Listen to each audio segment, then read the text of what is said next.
Okay. What if we got started with this meeting just because? Maybe we'll go with this one, yeah, because I'm sure we're being long enough there. So, yeah. Okay, perfect. So we've got, and Hadi just joined. Okay, so if there, maybe you guys can hash that out via email or in the chat, whichever you prefer. Okay, so welcome everybody. So we do have some good news. We did submit the final permit to Caltrans. So we are hoping for a relatively speedy turnaround on their part of maybe several weeks. We cannot publicize the implementation dates yet until we have the permit in hand. But we are now shooting for October 5th to 14th is what we applied for. So that's in the permit application, and that is how we are proceeding with getting ready and getting prepped. So again, we can't really make it public knowledge. We think that's maybe a little bit too big of a risk in case something catastrophic happens with the permit. But yeah, so we're definitely getting closer, and we'll probably only have several more of these meetings until then. So yeah, we feel really good about that.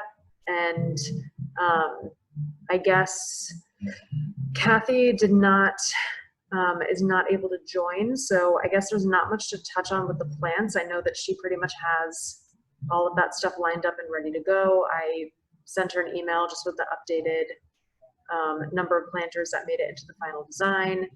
And yeah, so just to give you a glimpse of what needs to happen between now and implementation, we are going to be installing the sensors within the next couple of weeks. We need to have a month of data collection before the project goes in.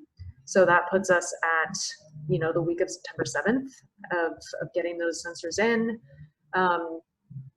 You know, and then as soon as we have the permit, or at least have a really good indication from Caltrans, you know, of when we'll get it, we can kind of start re-engaging the rest of the public around the implementation project. So we will, or the implementation. So we're planning to send out a mailer, you know, that's kind of a save the date / FAQ combo, just to answer some of the more kind of pressing questions about how the implementation will go and some elements of the demonstration project.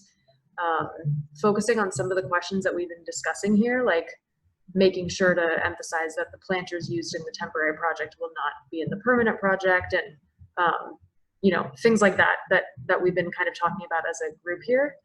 And the volunteer tasks have not really changed. We cannot obviously have people start signing up yet because we are waiting on COVID-19 regulations. You know, we're going to see what those are looking like a couple weeks before. And then also we just can't have people sign up because we don't want to publicize it just yet. But, you know, if you guys are going to be out there helping us, you're going to be helping us plant and paint the conflict zones. So you'll be doing a little bit of street painting. And then there's just another component of putting up some project signage that's going to have all of the links and directions for how people can give feedback. So that's also something you'll be helping us with. So hopefully by the next meeting, September 9th, we can start to get into those nitty-gritty details, and maybe Kathy will be able to join, and you know, we can learn from her how we'll get the plant material to the site and kind of how we'll be dividing up all of that for the actual implementation, and then also what days that you guys should be expecting to be out there if you are indeed going to help. Because we've allotted 10 days for the implementation. It could go faster. It really just depends on how quickly the contractors work, and then that's when we come in after that with the volunteer tasks. So that's kind of the brain dump that I have right now. Does anyone who hasn't been tuning in like to every meeting, either Hadi or Sylvie, do you guys have any questions about where we're at? Anything pressing? Cool. Well, Just one question. I know we met with you and I with Greg a couple weeks ago. Did any of those items get implemented as part of as changes? we, we definitely, we had talked about pulling the buffer back a little bit for the right turns into the driveway. Remember you showed us that curb cut there that gets kind of clipped. So we definitely edited the buffers on both sides of that driveway just to ease the turns in and out of there. And we did not do any sort of like forced, crossing of the street for the bicyclists. We kept the bike lane on that side. It was just really a matter of, needing to get the permit in pretty much. And that kind of would have been another, I guess, just opening up a can of worms with Caltrans if we wanted to make that big of a change that was also not based on the 60% plans. But hopefully the changes that we made at the driveway will help with those turns. So that was really helpful. Yeah. Regarding the forced crossings, It sounds like that didn't make it, but does that mean the issue is not going to be addressed, or does it just mean that it won't make it during the trial period? That's a good question. So we didn't make any change to force bikes to cross the street at the hospital for the demonstration project. But I think it's definitely something that we can monitor and take a look at, and get feedback from. We're going to be getting feedback during the demonstration project. If people are like, if we're noticing that no one is biking, if people are crossing voluntarily at the hospital and going across the other side, or if they're telling us that it feels unsafe, or if there are any potential observed conflicts, like that can definitely be factored into the permanent design. So yeah, that's I guess. Yeah. I don't know who Hattie is, and I don't know what you're talking about in terms of the crossings. All right. My name is Hadi Lashkari. I'm the Chief Administrative Officer at the Ojai Valley Community Hospital. And I unfortunately had missed a number of meetings just as I've been working on some of the pandemic response items. Early on, before this group was put together, I had some meetings with Steve Frank, the owner of Lifeline Ambulance, myself, and Greg Grant to really delineate some of the concerns that we have just in terms of some of the crossings across the hospital coming in. And so as we were kind of catching up with some of the progress that this committee had made, we became concerned because some of the items that we had identified as potential issues that we had thought had been incorporated had not been. And so, we were a little caught off guard when we saw that so much progress had been made without kind of the incorporation of those concepts. And so we had a meeting with Greg and went through and reiterated some of our concerns. I'd love to hear your concerns. My name's Russell Sidney. I'm with the Ojai Bicycle Safety team and would want to know what your issues are so that we can support what we can support and perhaps Sure. provide information about bicycle safety in terms of your concerns. Yeah, of course. Is this the right venue to do that? Well, I think I so. think everybody needs to know. Yeah, Yeah. I mean, how do you? Well, I don't yeah, want to dominate the discussion, I guess, is what I'm saying. But I'd be happy to reiterate them. The comments. First of all, we're very. We're not the hospital. As an individual, I'm incredibly supportive of this concept and of having additional and safe ways to ride bikes throughout our community. I commented, myself, I've crossed over trying to get to El Roblar from the bike path with my two sons as we were riding our bikes, and some of the concerns as we're going, trying to get across to that part of town. I think additionally, we are also very supportive of making safe crossings on the highway part over there. You know, we have a medical staff member whose son years ago was tragically killed crossing that road or that highway, I should say. And unfortunately, it was not resolved then. And since then, there's been other, you know, both near misses and also tragic deaths that have taken place. The kind of the biggest components that we, you know, that we really wanted to make sure that you know, one of the big issues that had come up when we had met initially with Greg was the concept of going from a 4-lane highway to a 2-lane highway. You know, not wanting to opine from a hospital perspective, I brought Steve Frank in, and Steve felt like it's no different than the 33 when they turn the sirens on, that, you know, that access and getting, you know, to the hospital and such should be fine. And so that did not seem to be an issue. The biggest issues that came up with kind of the length of the road, if you would, is that we have an MRI truck that comes in 3 times a week. And if, you know, already as wide as the road is that, you know, the highway essentially comes to a complete stop when that MRI truck is you know, driving onto our driveway and getting off of our driveway. And so I think Greg came over and actually watched that process to really ensure that the final design does not further disrupt that or stop things as that turn is being made. I think the other component that we shared is from a frontage and a visibility.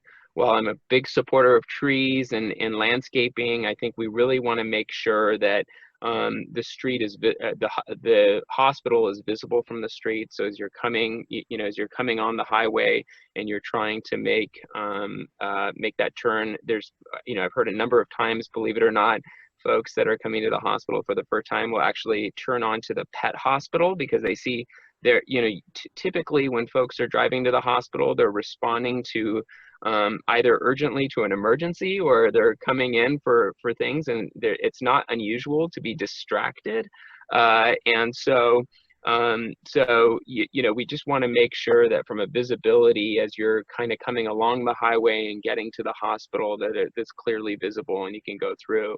The comment that I made was, I noticed we have bike lanes on both sides of the highway, and the knowing the amount of turns that take place from the highway onto the hospital driveway, the ambulances coming, folks coming in and out, frequently really distracted. I just asked if it made sense to have that portion of the bike lane right in front of that busy you know, driveway as folks are coming in distracted into the hospital. And you know, just an observation that I made as a bicyclist myself, I would not feel comfortable per se making that turn. And you know, this portion of Ojai I kind of refer to as the medical corridor for Ojai. You have all the physician offices, you have the hospital, and most all of these driveways are on the north side of the highway. And so kind of the feedback that I gave was, you have a lot of folks that are coming and going, potentially distracted as they're going to each of these suites or coming to the hospital, and really asking if it made more sense to kind of force the bike lane to shift just before in front of the I forget the name of that street, if you can help me out there, just in front of Chase Bank, kind of force the bike lane on the north side of the road to cross over there, and then really, yes. yeah, and then follow on the south side of the highway, just from a safety perspective. You know, I can, especially because it's a 2-lane bike lane, if folks are coming in and turning into the hospital driveway, it would, the last thing we'd want as part of this project, right, is to to have to kind of transfer the problem from one issue to another, and that was kind of a concern that I saw in its current design. Yeah, so I think that's, Russell, that's what I was addressing in the beginning when I said that we did not remove the bike lane from that segment in front of the hospital. There's still, obviously bicyclists can cross before that segment and go onto the south side. But we are not forcing, I guess, bicyclists to kind of like reroute around that segment in front of the hospital. But we definitely are not including any planters. The only thing that's in front of the hospital are the very, very low profile delineators. So that was diligent from, you know, communicated from Greg in the very beginning, was that we just, in the 60%, there aren't any trees in front of the hospital. So let's not have planters and plants, you know, to Hadi's point. So there's that. And then we did try to accommodate the MRI truck turn a little bit more so that he's not, he or she, don't know who the driver is cutting the buffer going into the driveway and getting out of it. But yeah, so I guess we're not forcing bikes to go onto the other side of the street in front of the hospital, although I think that Hadi's point about the curb cuts is a good one. Yeah, that's just not something that we made and that was put into the final demonstration design. Well, thank you for that, Hadi. And I have a question about how you feel about removing the left turn island that allows the school traffic to make a U-turn, and that was originally designed to provide emergency access to the hospital.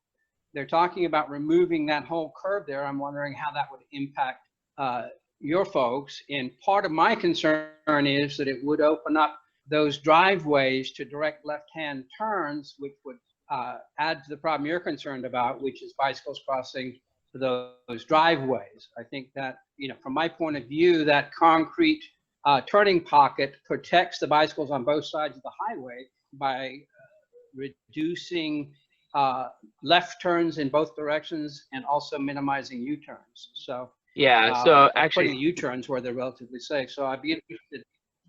Yeah, go ahead. Yeah, Russell, we talked a little bit about that when Dana and Greg and I met. The hospital has two driveways, and years ago when we did some of our improvements, the city forced kind of the change of the first driveway as you're coming into the hospital. And dealing with that, it essentially made it kind of not an exit. It's not the first driveway as you're driving towards the hospital from the Y is meant as an entering driveway, not an exiting driveway. Unfortunately, I see that used too often as an exiting driveway. And so that driveway was, you know, to my understanding is really a left turn driveway as folks are coming from the west side of the highway to the east, entering the hospital, they make a left turn onto that first driveway as they're coming into the hospital. So I'm not sure if that's what you're referring to, but that's frequently how most folks coming from the west side of the property, they use that left turn to enter onto the hospital driveway.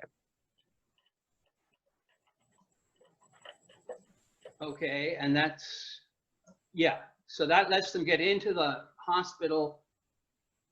Well, but let me clear that driveway, the way that it's designed currently, it's comfortable to make a left turn onto the driveway.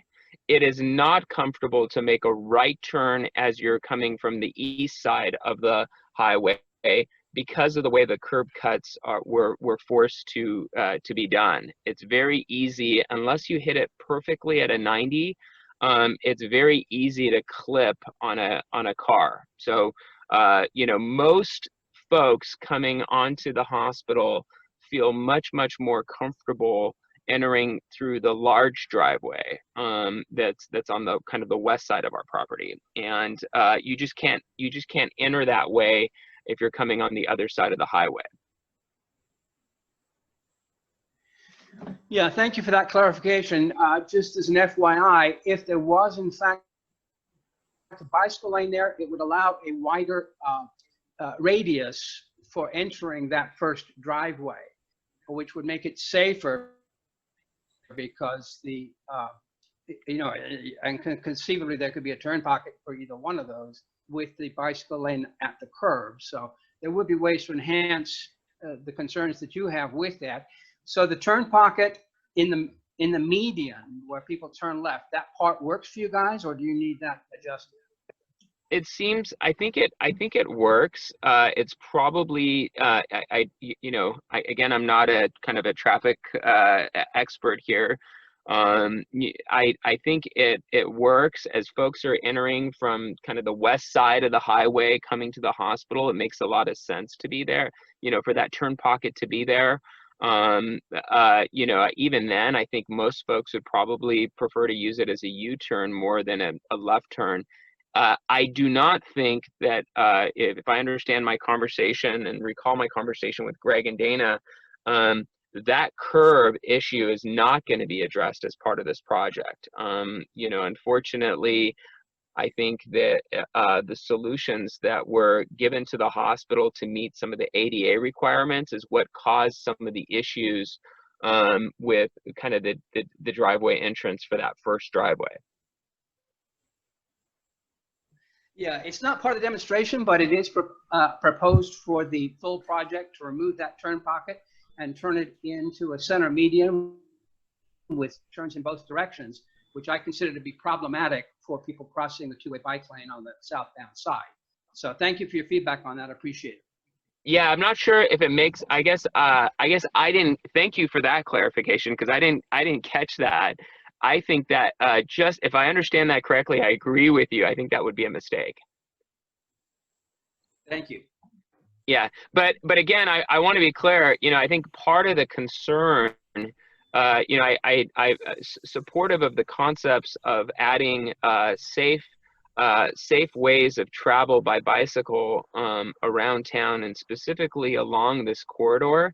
I really kind of challenged, if you would, that is it the right decision to force a bike lane on both sides of the highway, knowing the types of individuals that are throughout the day, the types of emergencies that are being responded to in front of the hospital, and also that acknowledging this as the medical corridor of the community, that potentially very distracted individuals are going to be making these turns onto these driveways. I'll just, in my experience, when we worked with a parking consultant in building the parking structure in front of the Community Memorial Hospital, a big component of the final design was really acknowledging the types of folks that are going to be, driving in that area, arriving in that area. And there was even more consideration for turn radiuses, for parking spot space sizes, really trying to allow for more of a forgiving design because of the concerns of the distracted drivers that come into the parking structure. And it was a learning lesson for us and our team as we went through that process in Ventura, and I think it's one that should really be considered by this committee as we think about a final design in this medical corridor.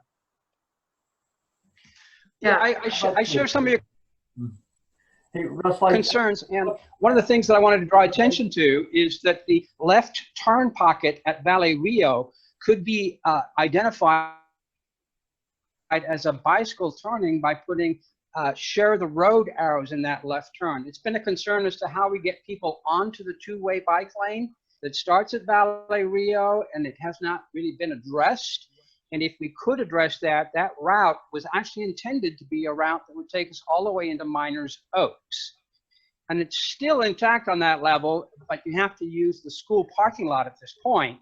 to be able to get there safely. So if we could find a way to divert some of the northbound traffic onto that two-way, it would, I agree that it would improve bicycle safety and it would improve the efficiency of getting to Miners Oaks.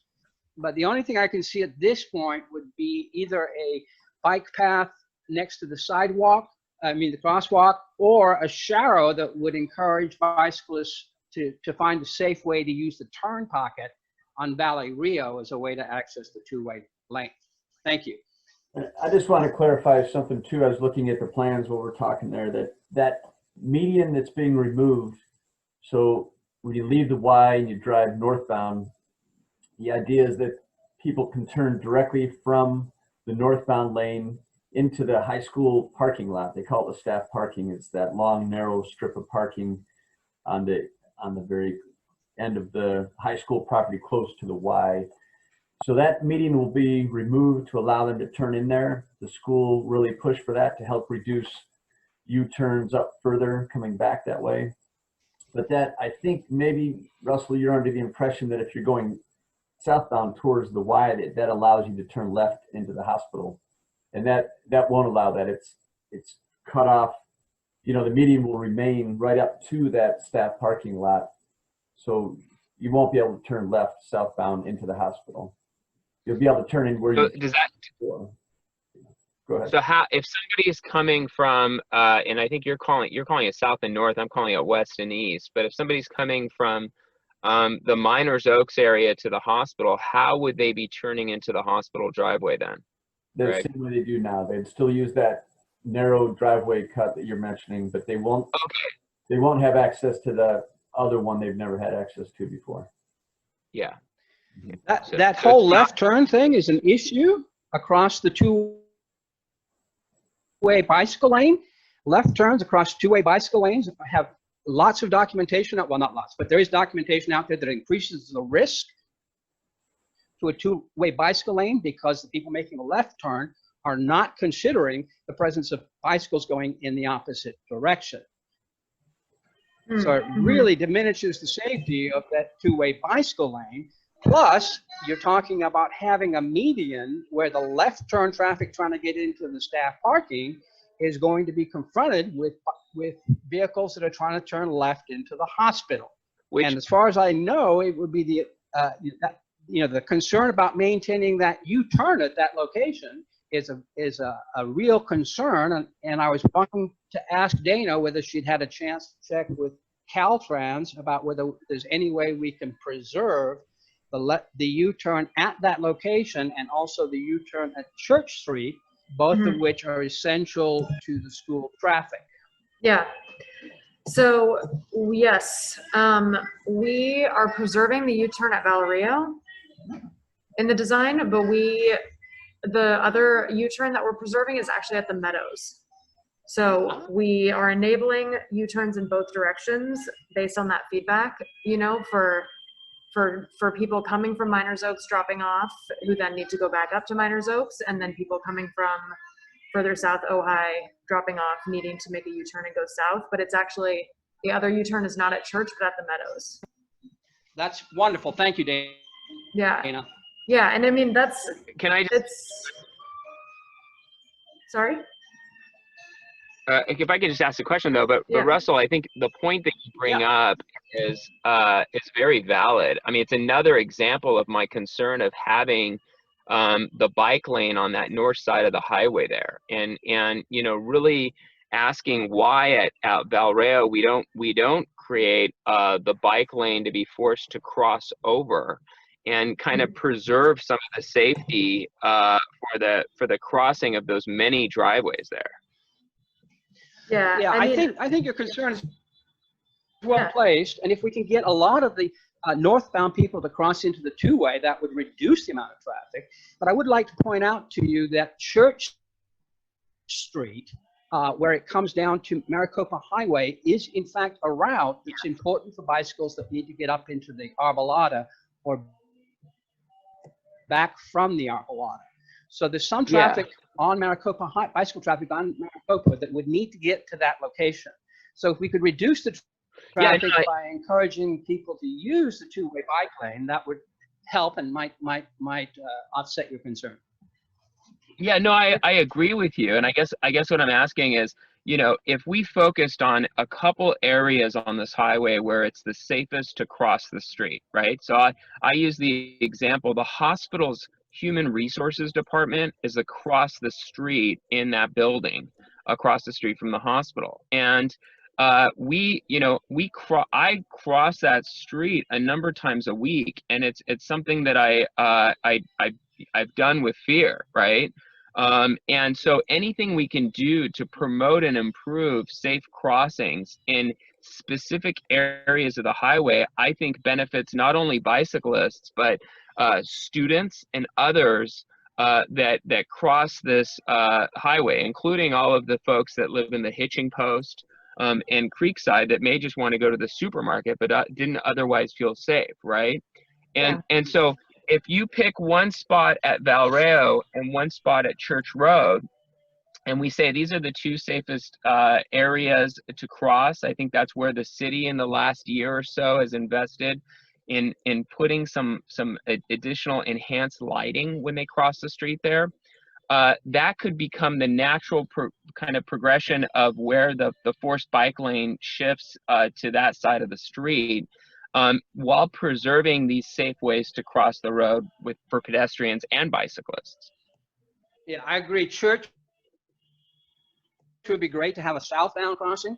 Or yeah, I mean, it's weird because the traffic on the highway is north and southbound there, but Church is also southbound. So yeah.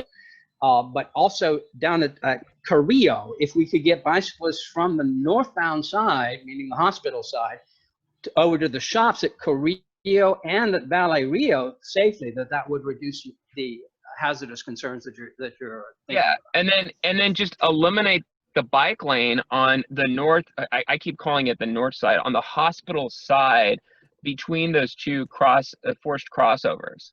I think that issue would kind of make it safer for bicyclists while also making it safer for the folks that are turning into this medical corridor, whether it's the hospital or whether it's some of these many physician offices.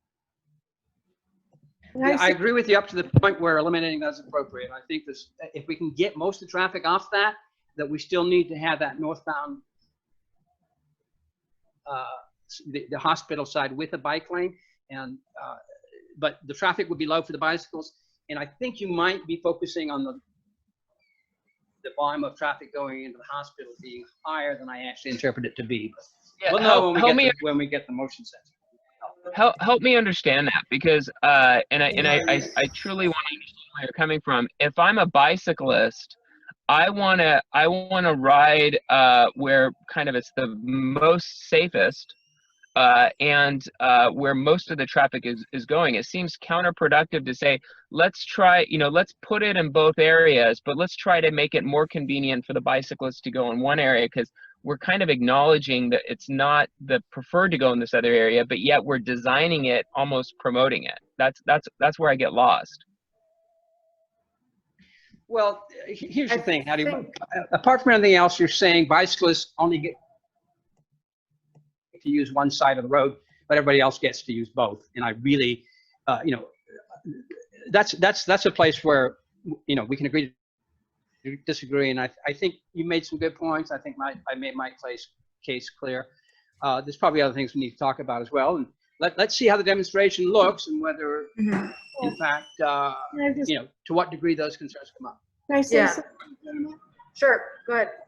I just want to say, and in some ways it's already been said, but people are going to do whatever is most convenient and quickest, not necessarily what is safest, especially the more seasoned cyclists. The families with kids will go where it's safest, but people who have, who've been riding the highway before there were ever any bike lanes are always going to be on both sides, probably riding with the flow of traffic.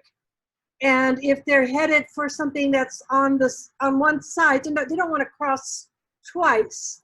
They're going to stay on the side of wherever they're headed, because that's the most convenient. I mean, that's probably, I'm stating the obvious, but if I'm, you know, because some people will be doing errands at that little drugstore just past the hospital. I think it's just past the hospital. So we have to figure out how to make it safe in front of the hospital. That's all. We have Yeah, to, and I think I agree with that, and I think this is where design becomes so important, because I think and we have such an opportunity here, because we can really design it such where that is both the preferred method as well as the safest method. And in its current design, I believe again that I think that there's a very perceived safety that's really not as safe. uh-huh. And I think that we're kind of doing a disservice for the cyclists that are going to be using that side of the highway to get across that corridor. And I worry about the potential issues that may arise, you know, having two-way cyclists coming on that side of the highway. Hey, Hattie, this is John Lamar. There's some people that have been working on this for about 7 years, and we're getting together to do some more work. And if you'd like to join us, I came into the meeting late, but my name is John Lamar, and my phone number is 805-630-3210.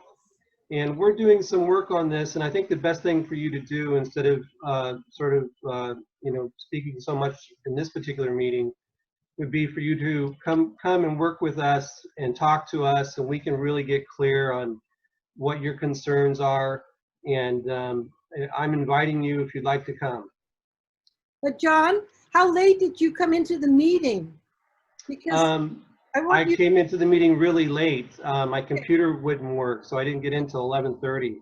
Okay, this has been extremely valuable conversation as far as from my perspective. So it would be really good if you watched it from the beginning. And anyone else who Okay, comes late, well, watch it from the beginning. Yeah. okay. And Yeah. Hattie, would you like to meet with us in person? John, I would. I think, and I apologize. My intent was not to dominate any of the discussion. I simply was stating that before this group was put together, when this was brought up conceptually, now I apologize, I'm repeating myself. We met with Greg Grant, really delineating some of our concerns, wanting to be supportive to try to find the win-win here. And unfortunately, as this group started formally meeting, I had every intention of meeting with you all. My schedule has been really dominated in response to the pandemic. And so seeing some of the designs, we had a meeting with Dana and Greg, and I was simply asked to share what some of those concerns in those meetings have been. Okay, You I have hear you. Yeah, I think No, you have I nothing didn't- to apologize for, I think. This is real, for me, this is really helpful. Thank you. Yeah, I think this has been a great conversation. I think, yeah, I mean, I love that you guys think so critically about the design. I think I also do have to agree with Russell that at least for the demonstration, there are things that we just kind of have to see unfold. But, you know, I think we can all generally agree that bike lanes in front of a lot of curb cuts are not ideal. I also see Russell's point. But I think at this time to make, you know, we just submitted the permit. So I think design changes for the demonstration are not possible at this time, but we will definitely be monitoring this location. Did for I want sure. to also, yeah, Yeah, I just want to promote also the expectations a little bit too, that I think, I think Hattie does feel like we addressed most of his concerns, especially out front. We're not putting any barriers in front of the hospital. And then secondly, I think a newer concern with Hattie was to eliminate the, I call it northbound because I guess the whole highway goes north, they call it north, but also westbound, so either way you want to call it. But the north or westbound Maricopa, the idea Hattie has of taking the bike lane and eliminating it from the hospital up a few, block or two, to eliminate the risk of bikers crossing driveways. We have talked about that with our bike consultant experts, and they're saying that the risk of crossing the highway twice, right? You'd have to cross once to get over to the high school side and then go up a few blocks and then cross back over. That risk is much higher than the risk of driveways leaving commercial businesses and so on. So that would be a substantial change in the design and the way it's been conceived. So I didn't want to set an expectation that that's likely to come about during the demonstration. Otherwise, I don't think that'd be sincere for us. You know? Yeah. No, thanks. Thanks for that. Couldn't we have signage too to warn cyclists, you know, to be extra alert, you know, something. And that's a good point, Susan, is that, and Russell brought this up as well, that parking lot that we added access to for the high school, the staff parking, you know, the one that's closest to Vela Rio, that long, narrow one on the very east side of the property. So we appreciate that was brought up as an addition, and we're adding the green conflict striping for that driveway, and we have it over at the hospital. So high use commercial driveways will have that conflict striping on them, and that helps us out well. That reminds the person in car entering the driveway or leaving it, as well as the bicyclist, that be extra careful. Good, thank you. So, all right, well, awesome. I mean, thanks again, you guys, for the discussion. We are having another one. I think maybe Hadi and John, you guys came in late, but we are continuing these meetings every 2 weeks until implementation. And we submitted the final permit with the implementation dates of October 5th to 14th.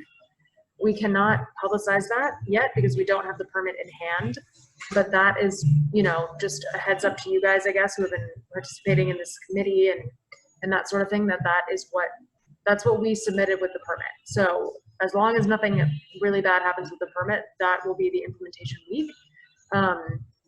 So yeah, so we'll have probably a couple more of these meetings. I think next meeting will be a lot more detail about, you know, maybe at that point we can publicize the build dates, but at some point we will have a much deeper or more detailed conversation about just the logistics, like what everything is going to look like. It might, you know, get a little crazy, but we'll start to fine tune kind of what each day of the implementation is going to look like and when we can have volunteers and all of that. So I have a question. Yeah. I do too. I'll let you go first.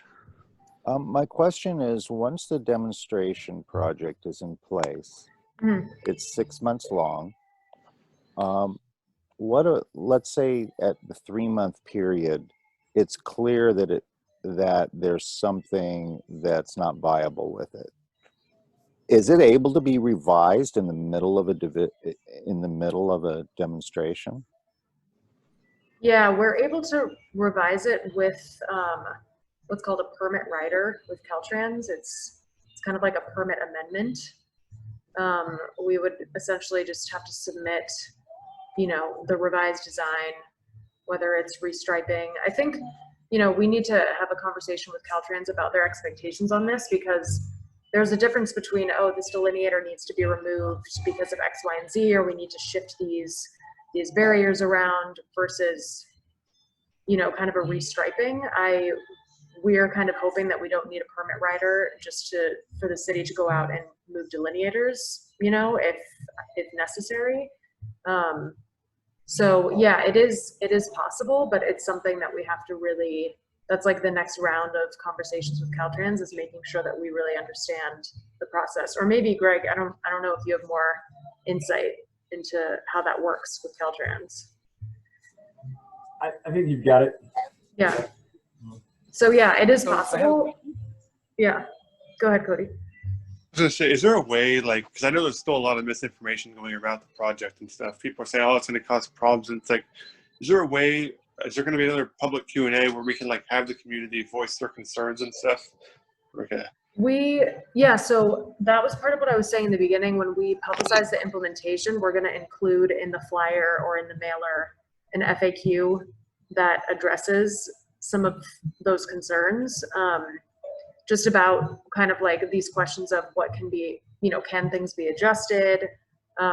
What are we monitoring? What data are we collecting?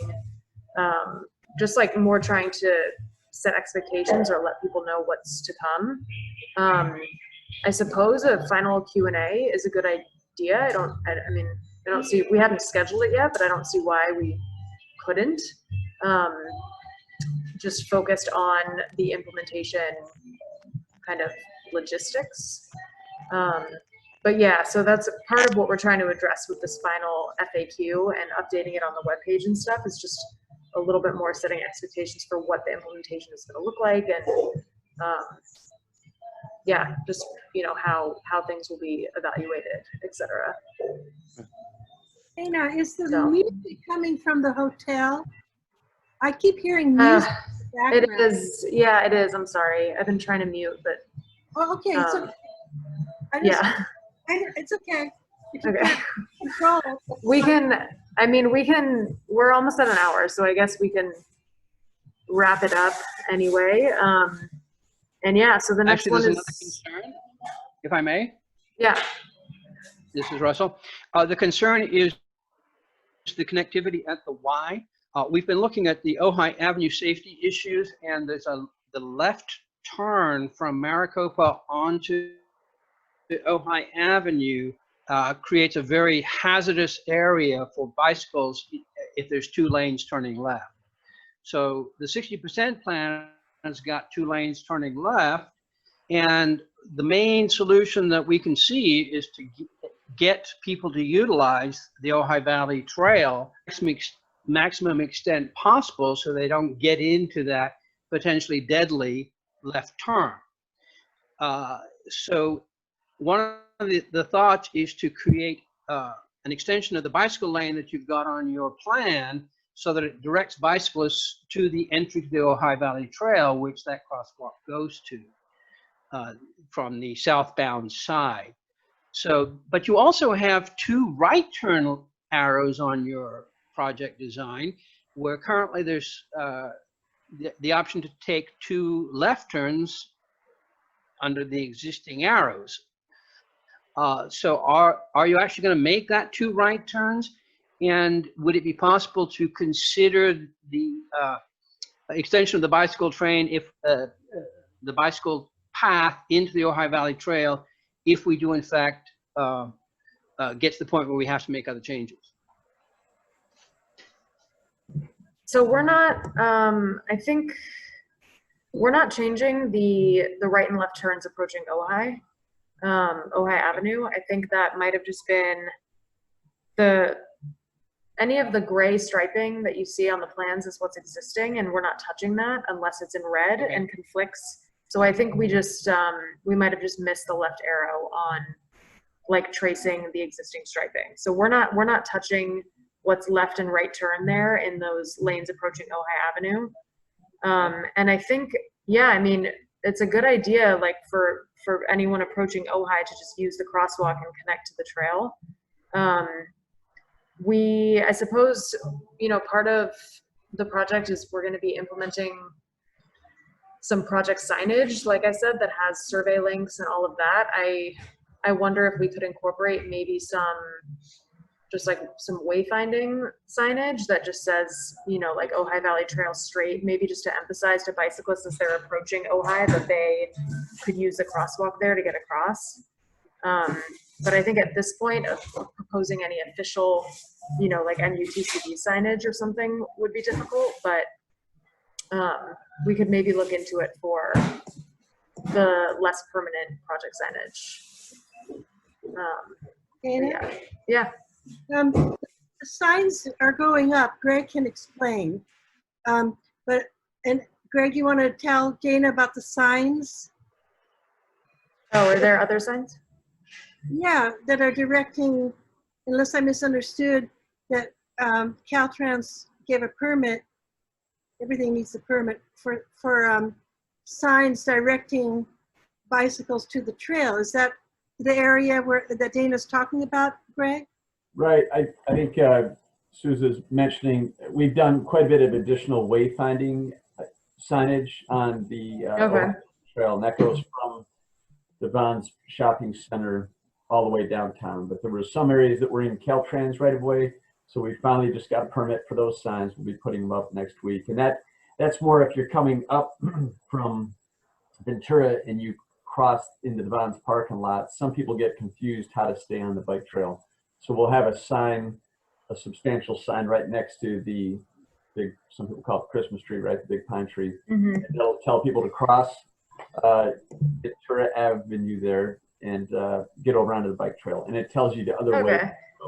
So that'll help. But I think that Yeah. the concern that Russell had was more about if you're coming on Maricopa towards the Y, how do you safely get through that? So that's where getting Yeah. on over the Ojai Valley Trail, you know, signage for that could be helpful.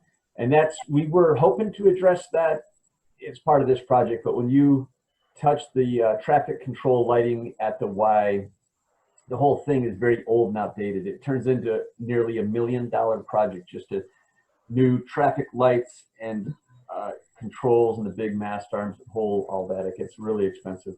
So that was way beyond the scope of our budget. Okay. Yeah, I'd say something about that.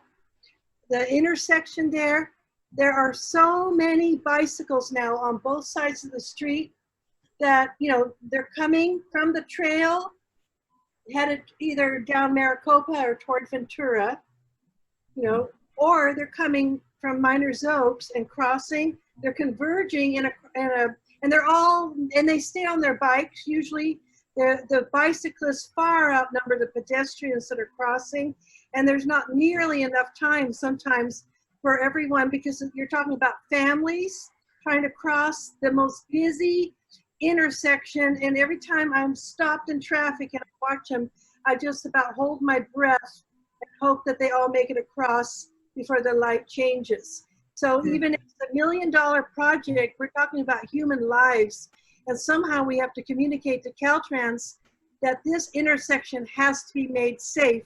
I can't emphasize that so strongly before someone else is killed. You know, it's just, you've got families with a baby on the front, you know, and a little kid hooked up to the bike. You know, you've got all kinds of activity going on, and it's not designed for that.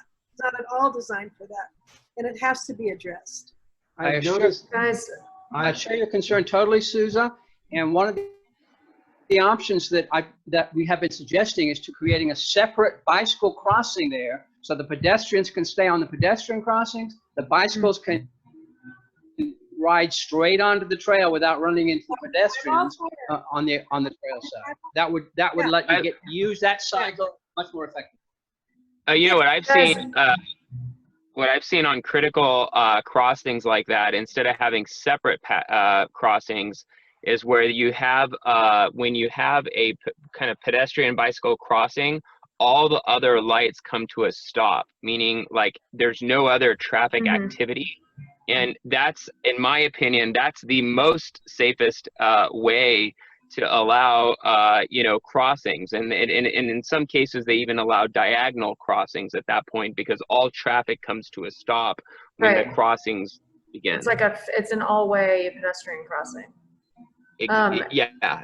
I know You we guys, mentioned that with Caltrans, that down at the post office, we had that same issue. We were going to go to always stop at the post office, and Caltrans studied it for us and said that the problem was going to be that in every cycle, you imagine there's a committed only pedestrian crosswalk, and it ends up backing traffic up because, which we already have a problem with down at the post office. So the concern is that every cycle now you've got a committed 20 to 30 seconds just for pedestrians.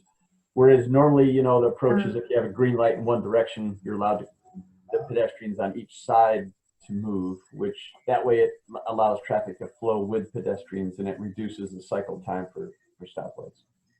Guys, I'm really sorry. I had another call that started like 15 minutes ago that I have to hop on. So I'm gonna have to end this, unfortunately, for everyone else, because when I sign off, it ends. But this has been a great conversation, and I hope you guys can all make it again on September 9th. And hopefully we'll have more updates for you. Yeah. Okay. Thank you. Okay, bye everybody. And Thank you. Susan, if you want to call me and Raymond, if if you guys want to email me that concern, I think I was having a brain cramp and I just was thinking El Roblar and El Paseo. I was mixing up. I was thinking El Paseo. Yeah. So, so that's why I was not connecting. But if you want to email me, it really goes back to trying to find funding for lighting, which is a future project for us. Yeah. Yeah, I'll send you something. I'll let Thanks, Ray Greg. know. Okay. Yeah, I will. Okay, bye guys. Bye-bye.